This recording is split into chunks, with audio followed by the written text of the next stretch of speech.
Bendize, ó minha alma, ao Senhor, e tudo que há em mim, bendiga o seu santo nome. Bendize, ó minha alma, ao Senhor, e não te esqueça de nenhum dos seus benefícios. É Ele que perdoa todas as tuas iniquidades e sara todas as tuas enfermidades. Quem redime a tua vida da perdição e te coroa de benignidade e de misericórdia.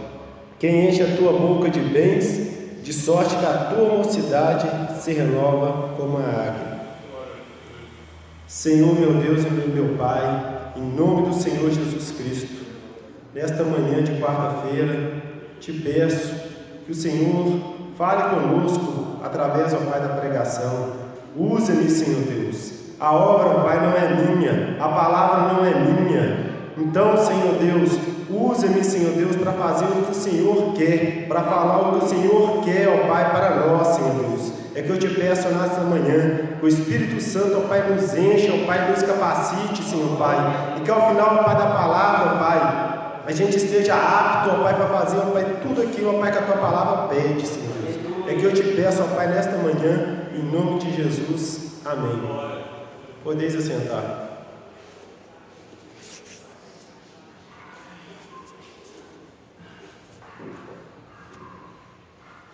Toda vez que a gente é chamado para trazer a palavra, a gente fica lá procurando, o que eu vou falar? Aí sempre vem aquelas passagens que a gente mais gosta, não tem como. Mas às vezes chega Deus lá e muda. Fala, não, você vai falar sobre isso.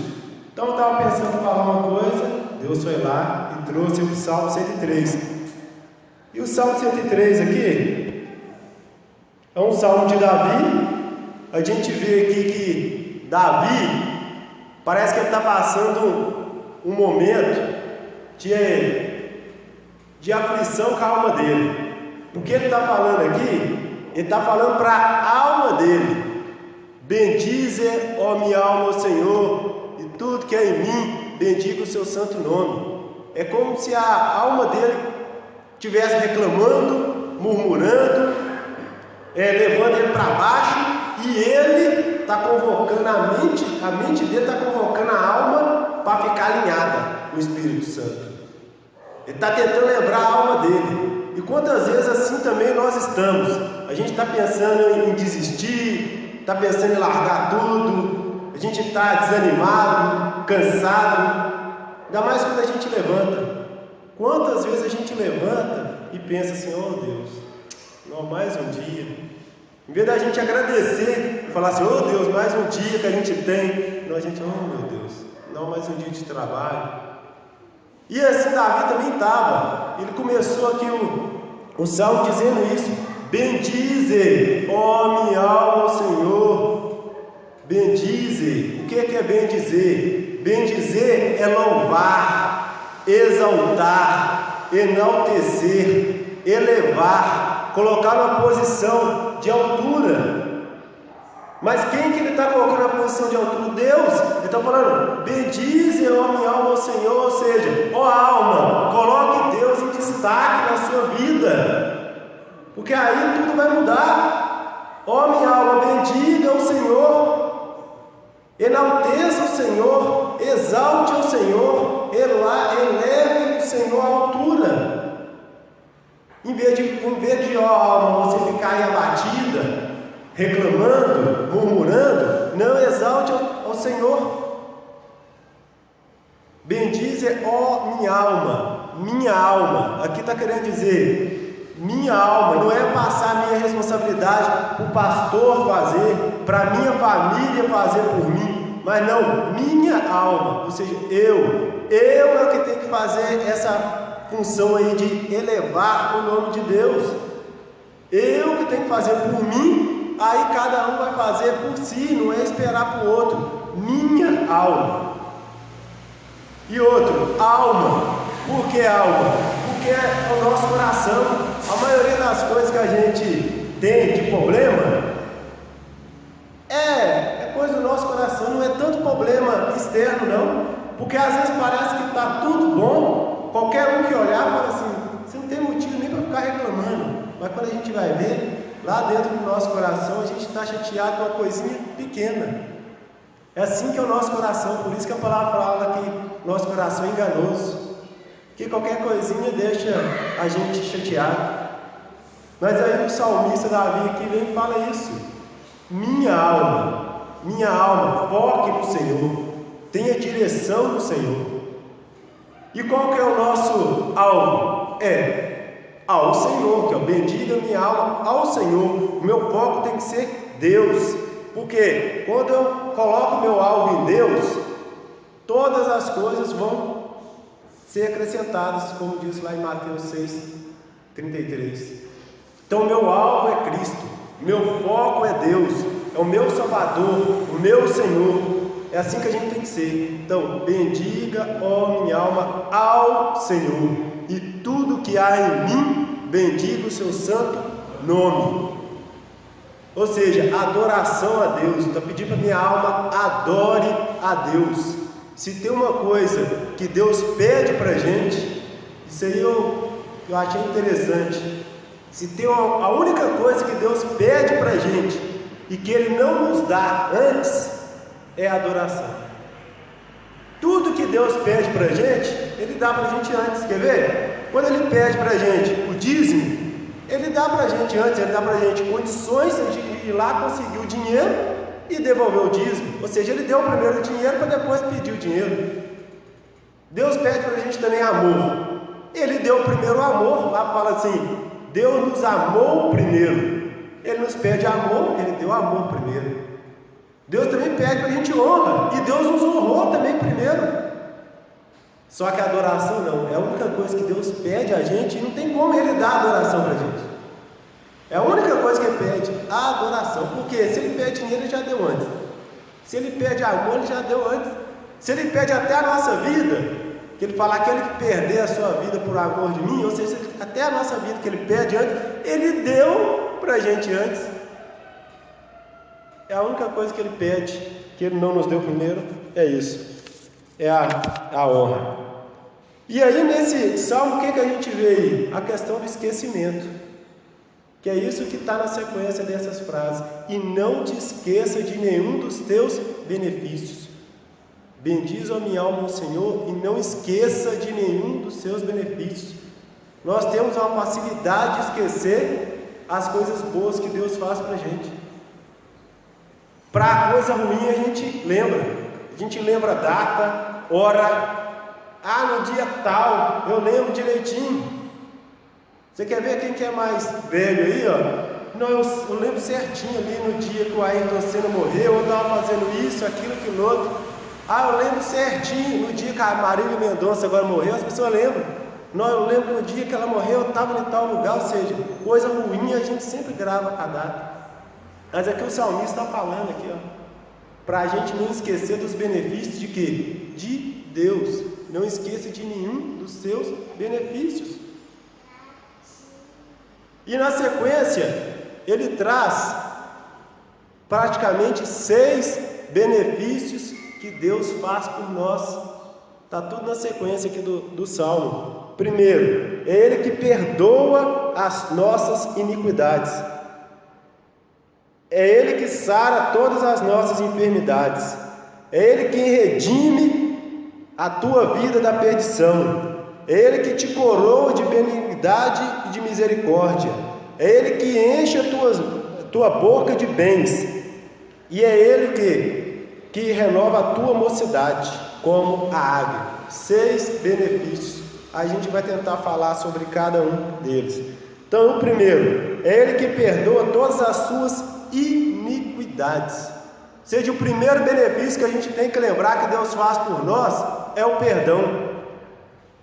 Sem perdão a gente não teria como fazer nada. Sabe o que é nada? Nada, mas nada mesmo. A gente não ia ter vida, a gente não ia ter um mínimo de sossego, a nossa mente ia nos acusar a todo momento. Você é pecador, você não tem condição de nada. Só que aí o salmista está falando o contrário. É para eu lembrar que Deus perdoa todas as nossas iniquidades. E eu vou falar, iniquidade. Iniquidade é mais grave do que perdão.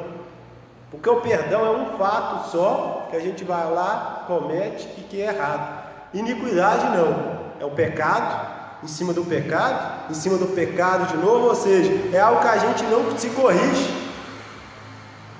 Então é iníquo, é maligno. O que a gente faz, se a gente for olhar do lado de fora, a gente fala assim, como que a gente é mau? Que a gente acha que não, mas como que a gente é mau? A gente deseja perversidade, maldade para os outros assim, às vezes sem se notar. Então, Deus está falando isso. Eu vou perdoar a sua iniquidade. Sua iniquidade sou eu que perdoo. Se você vier até mim, eu vou te limpar. Eu vou transformar o seu pecado, que é em branco como a neve. Eu vou te limpar totalmente. Sou eu que te perdoo. Então nós temos que lembrar que nós estamos o quê? Debaixo do pecado. É isso que diz a palavra lá em Romanos, quando fala que todos pecaram e destituídos estão da glória de Deus. Não há um justo sequer, não há quem faça o bem. Todos pecaram e estão debaixo do pecado. Se a gente for olhar o que o apóstolo Paulo fala em Romanos 3,10, que todos estão debaixo do pecado, a gente vê, se não fosse Deus nos perdoar, a gente não teria condições alguma, porque todos pecaram e destituídos estão da glória de Deus. Se a gente não tem a glória de Deus, a gente não tem condição de fazer nada. Mas o que Deus fez por nós? Se a gente é pecador, se a gente está debaixo do pecado, o que Deus fez por nós? Deus amou o mundo de tal maneira que deu seu Filho unigênito, para que todo aquele que nele crê não pereça, mas tenha a vida eterna. Ou seja, Deus amou o mundo, Deus nos amou, Deus nos perdoou, Deus nos limpou. E com isso, em seguida, o que Deus faz? Deus nos dá poder e condições. Porque aí, vem lá Jesus, morre na cruz, perdoa os nossos pecados, nos limpa. E aí a palavra fala assim, e todos quanto receberam, deu-lhes o poder de serem feitos filhos de Deus. Ou seja, todos que receberam Jesus, Deus deu-lhe um poder de serem feitos filhos de Deus. Quando a gente recebe Jesus, a gente está recebendo o quê? Poder de filho. A gente está recebendo poder. E aí, continuando a obra, Deus o quê? Ama o mundo, envia Jesus. Jesus morre ali na cruz, e em seguida o que? Ele nos dá o Espírito Santo. É onde também está lá em Atos 1,8, mas recebereis poder ao descer sobre vós o Espírito Santo. Ou seja, a gente, além de receber o poder de filho, a gente recebe ainda o poder do Espírito Santo. Para quê? Para perdoar esse pecado que a gente está, para a gente ser retirado desse lamaçal que é o pecado. Então, o primeiro benefício que a gente tem que não esquecer dele é esse: o perdão. É Ele que perdoa todas as nossas iniquidades. Deus provou o amor dele conosco, em que Ele enviou Jesus Cristo para morrer por nós, sendo nós ainda pecadores. Deus provou o amor dele para conosco. Quando Ele enviou Jesus Cristo, nós éramos ainda pecadores. Ele não esperou, Ele não tem condição da gente esperar a gente limpar primeiro, para depois Deus fazer a obra. Não, Deus faz a obra antes, para mostrar que a gente não tinha condição. De nós mesmo, como eu disse, a gente não consegue fazer nada.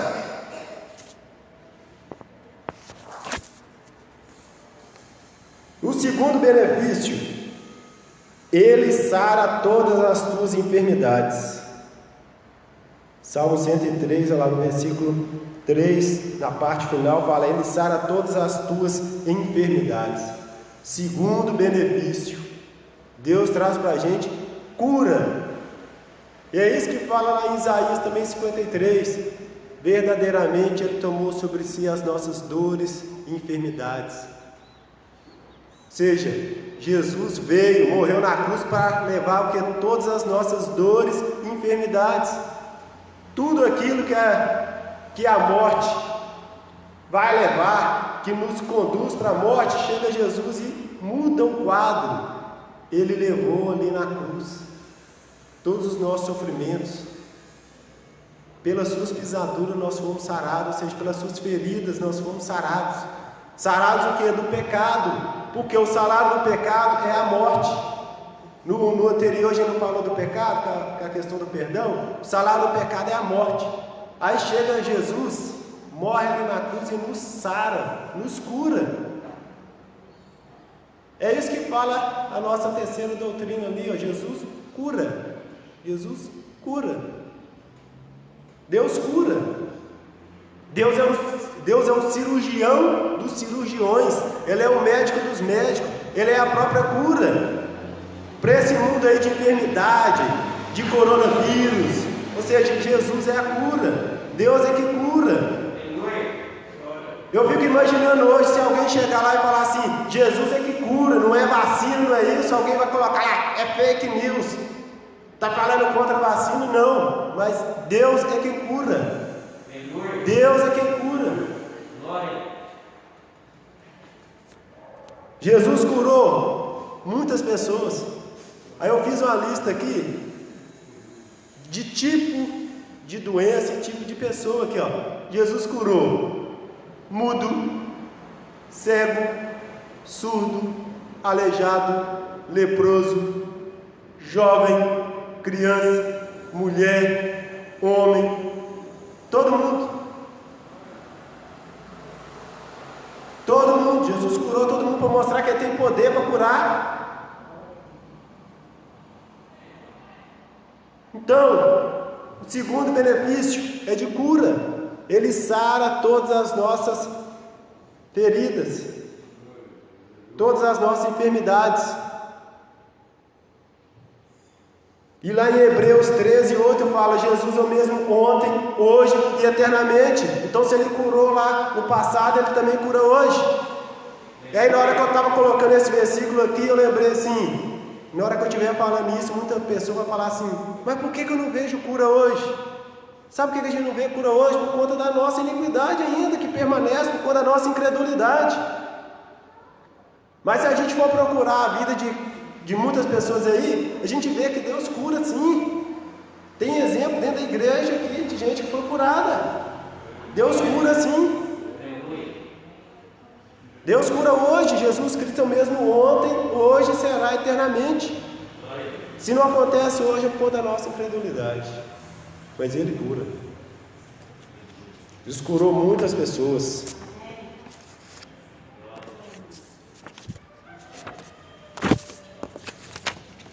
Próximo benefício está no versículo 4.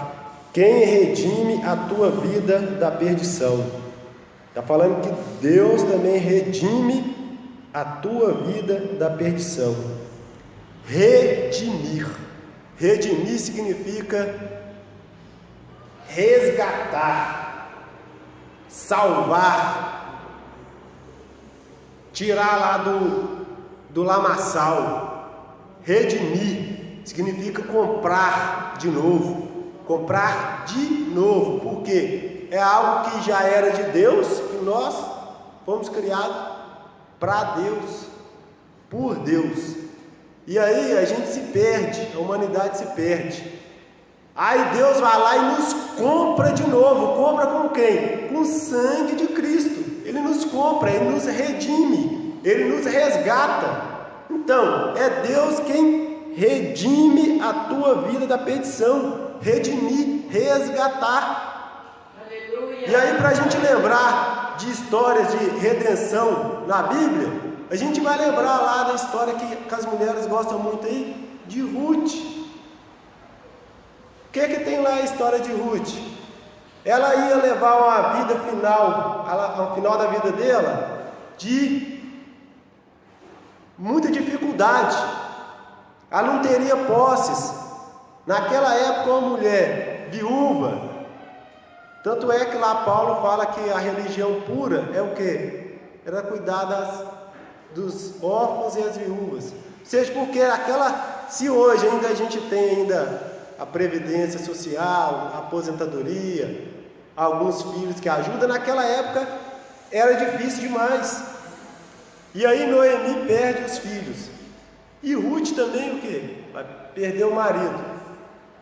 Mas aí Deus vai lá e traça um plano de redenção, e traz para ela um novo marido, plano de resgate, redimir. Então redimiu a vida dela da perdição. Quem também aí não conhece, mas depois pode procurar lá a história de Mefibosete. Mefibosete também, neto de Saul. Ele estava para ser rei no futuro. Mas aí quem acabou sendo rei? Davi. E Mefibosete vai lá para uma terra distante. Não tem condição nenhuma, a vida dele de fracasso.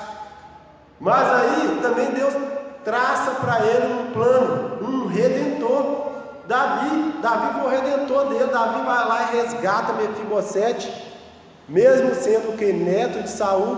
Davi poderia, vou deixar ele para lá. Não, mas foi lá, eu lembrei, tem uma pessoa assim, que era filho de Jonatas, que era muito amigo de Davi, vai lá e resgata Mefibosete do esquecimento. Então Deus tem histórias de redenção. E quem que é o nosso redentor? Quem que é o nosso redentor? Deus, Jesus, Ele é o nosso redentor. Jó falou isso: eu sei que o meu redentor vive. Eu sei que o meu redentor vive e que por fim se levantará sobre essa terra. Jó, no momento de dificuldade, ele lembrou isso, e nós também temos que lembrar: eu tenho um redentor, o meu redentor vive. Aí eu lembro daquela música: e se ele vive, eu posso crer no amanhã. Então, se o meu redentor vive, eu tenho esperança, eu tenho um futuro, porque o meu redentor vive.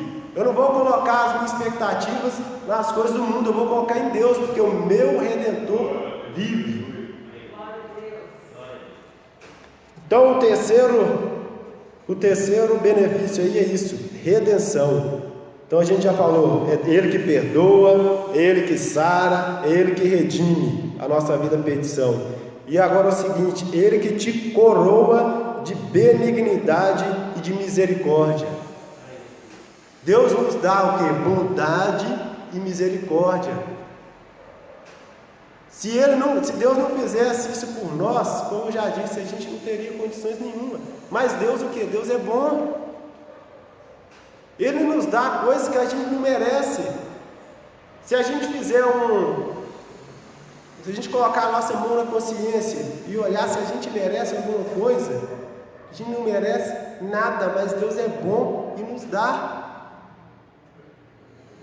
Se a gente for olhar no próprio Salmo 103 aqui, a partir do versículo 10, a gente vai lá. Primeira bondade de Deus é lá: Deus não nos tratou segundo os nossos pecados. Ele não nos trata segundo os nossos pecados.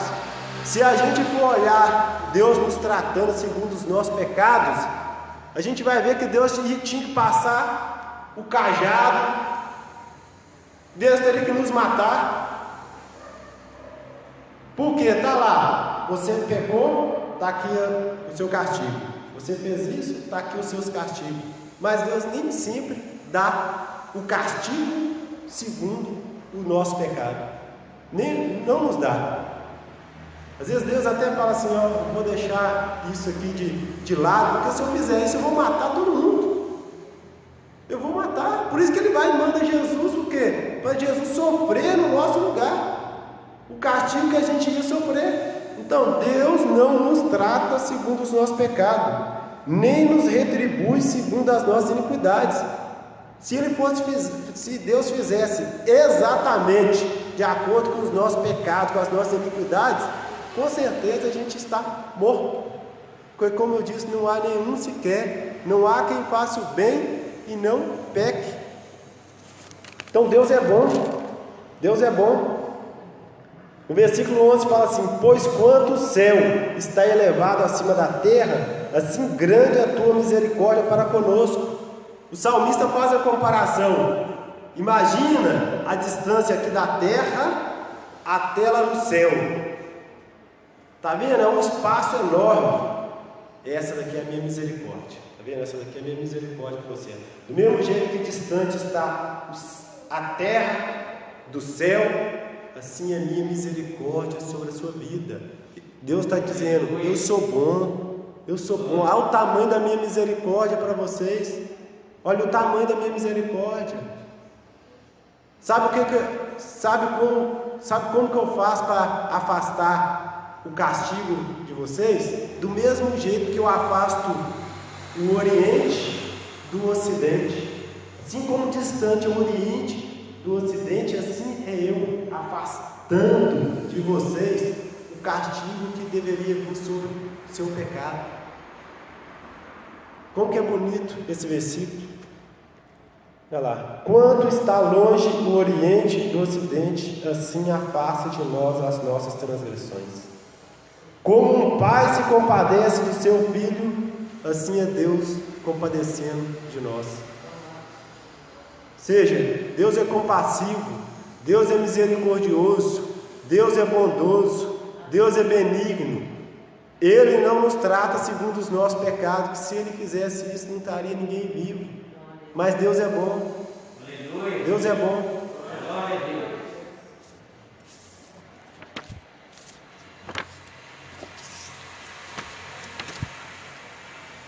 Qual que é o próximo benefício? Está aqui dizendo, próximo benefício. Ele quem enche a tua boca de bens. Ele que enche a tua boca de bens. O que é isso? Provisão. Deus provê na nossa vida. Deus provê, Deus nos dá coisas que a gente não merece. Só que a gente tem uma péssima mania de achar que merece alguma coisa, assim, que a gente não merece nada, mas Deus enche a nossa boca de bens. Ele não nos deixa faltar nada. Lá no Salmo 23 fala que Deus é o meu pastor e nada me faltará. Nada. Olha o que Deus fez com aquele povo lá no deserto. No deserto, lá não tinha nada e caía do céu pão e carne. Pão e carne. Ele não deixou aquele povo na fome e na sede. Ele fez a água brotar lá na pedra. Num lugar onde o pessoal jamais imaginaria que a água ia brotar. Hoje, como isso já aconteceu, a gente acha fácil. A gente nunca imaginou isso, gente. Quando a gente vai num lugar lá, agora na Serra de Cipó, que a gente vê a água brotando lá no meio das pedras, a gente acha isso tão natural. Mas olha o poder de Deus. Olha onde que a água nasce. Olha onde que a água brota. Se a gente for olhar como que nascem as plantas, uma sementinha cai ali, ó, e depois já nasce, está lá aquela árvore. Sério, Deus é sendo bom demais para a gente. Ele nos dá mais do que a gente merece. Então é Deus que enche a nossa boca de bens. E como eu falei da questão do deserto, quando aquele povo caminhou no deserto lá 40 anos, lá em Deuteronômio fala assim, que Deus protegeu tanto aquele povo, que a roupa deles não envelhecia no corpo. 40 anos com a mesma roupa, aquela roupa não envelhecia. 40 anos com o mesmo calçado lá, aquele calçado também não envelhecia. Ou seja, Deus enche a nossa boca de bens. Deus nos alimenta. Deus nos capacita, nos dá força. Mais do que a gente merece. Jesus alimentou ali 5.000 homens naquela multiplicação dos pães. Ou seja, Deus não nos deixa nada faltar. Por mais que algum ainda fala ainda que existe fome no mundo, mas a gente vê que existe fome por quê? Por conta da má distribuição às vezes de renda, ou então por conta da ganância. Mas não é por conta de falta de alimentos, não, porque olha o Brasil mesmo, tudo que planta aí dá. Eu fico olhando um pedacinho de terra que eu tenho em casa, um pedacinho mesmo que deve dar uns 10, 12 metros quadrados só. Estava lá olhando outro dia, eu estou com um pezinho desse tamanho aqui de milho. Eu acho que foi milho de pipoca, que caiu lá, ele está desse tamanho. Isso sem fazer força nenhuma, está desse tamanho. Agora imagina lá um agricultor mesmo que vai jogar a melhor semente, vai nascer o que lá, como diz a palavra? 100 por 1, 60 por 1 ou 30 por 1, mas o que? Vai produzir, vai multiplicar. Seja um grão que ele jogar lá, vai dar uma espiga de milho, que às vezes tem ali uns 50 grãos numa espiga. Seja como que Deus reproduz para a gente. Uma semente que a gente joga lá nasce. Então é isso Deus mostrando para a gente. Eu encho a sua boca de bens. Eu que sou o provedor, eu que sou Jeová Jiré, sou eu que reproduzo na sua vida, sou eu que deixo alimentar vocês, eu que não deixo nada faltar, eu sou o bom pastor.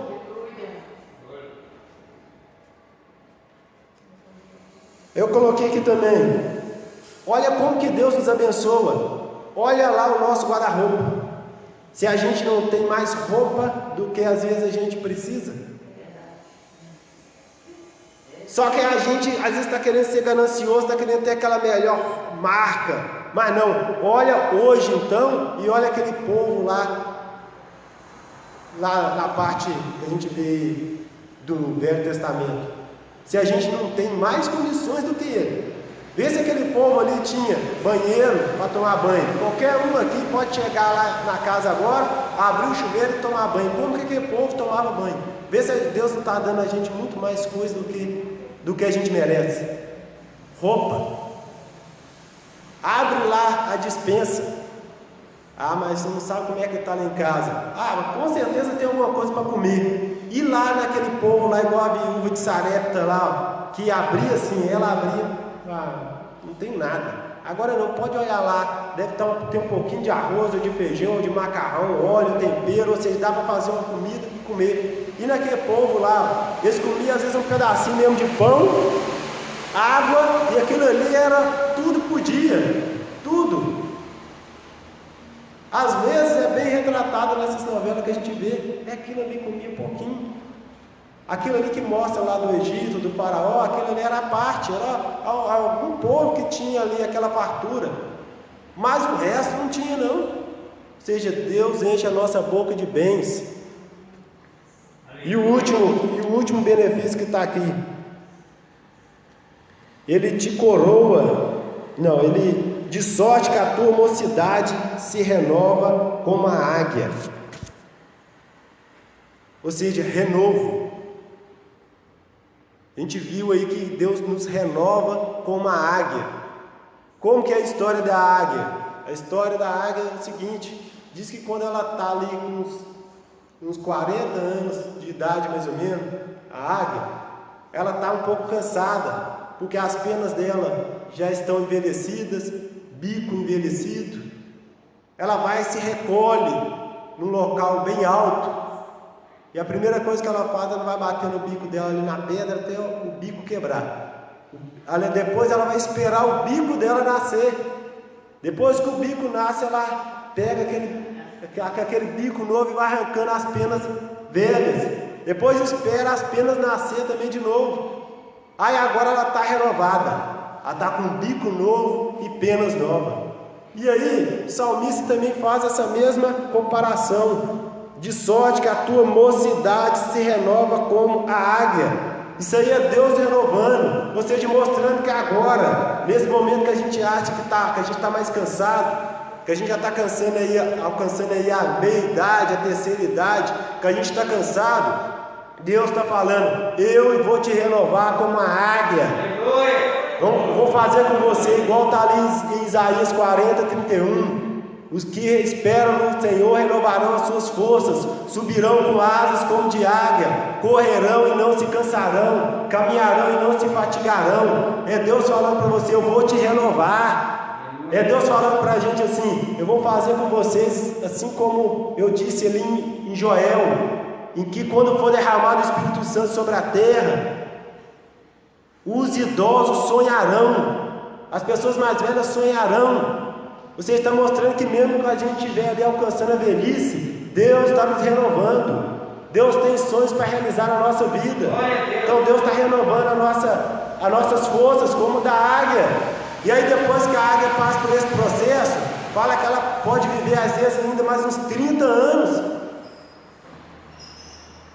Então, são esses benefícios que Deus traz para nós, que está no Salmo 103. É Ele quem perdoa todas as nossas iniquidades, é Ele que sara todas as nossas enfermidades, é Ele que redime a nossa vida da perdição, é Ele que coroa de benignidade e de bondade, é Ele que enche a tua boca de bens, de sorte que a tua mocidade se renova como a águia. Aí o que eu tenho que fazer? Bendize, ó minha alma, ao Senhor, e não esqueça de nenhum desses benefícios aqui que Deus faz por nós. Amém? Amém. Vamos orar. Senhor nosso Deus e nosso Pai, em nome do Senhor Jesus Cristo, eu te agradeço por cada um desses benefícios que o Senhor, Pai, traz nas nossas vidas. É o Senhor, Pai, que nos perdoa. Muito obrigado, Senhor Deus, pelo perdão. Nós não somos merecedores, a gente não consegue fazer nada por nós mesmos. Eu não consigo trazer o perdão, meu Pai, sobre mim, mas o Senhor, Pai, tem, ó Pai, o perdão. O Senhor, Pai, trouxe, ó Pai, Jesus até nós, Senhor Deus. Ele morreu ali na cruz pelos meus pecados. Ele curou, ó Pai, as nossas feridas. Ele nos capacitou, nos abençoou. Ele deu-nos o poder de serem feitos, ó Pai, filhos de Deus. Ele nos capacitou, Pai, para sermos, ó Pai, testemunhos, ó Pai, aqui na terra, Senhor Deus. O Senhor, ó Pai, é que não enche, ó Pai, a nossa boca, ó Pai, de bem, Senhor Deus. O Senhor é o nosso provedor, é o que nos guarda, que nos protege. O Senhor, Pai, é bom, o Senhor é misericordioso, é benigno, ó Pai. O Senhor, Pai, não nos trata, ó Pai, segundo, ó Pai, os nossos pecados e as nossas iniquidades. É o Senhor, ó Pai, que nos abençoa, Senhor Deus. O Senhor, ó Pai, é bom, ó Pai, o tempo todo, Senhor Deus. Eu te agradeço, Senhor, Pai, por nos renovar, ó Pai, como a águia, Senhor, Pai. Nos dar força, Senhor, Pai, nos capacitar, nos abençoar, Senhor Deus. Eu te peço, Senhor, Pai, que a gente, ó Pai, não esqueça, ó Pai, dos benefícios do Senhor, que eu venha lembrar, ó Pai, todo dia para minha alma,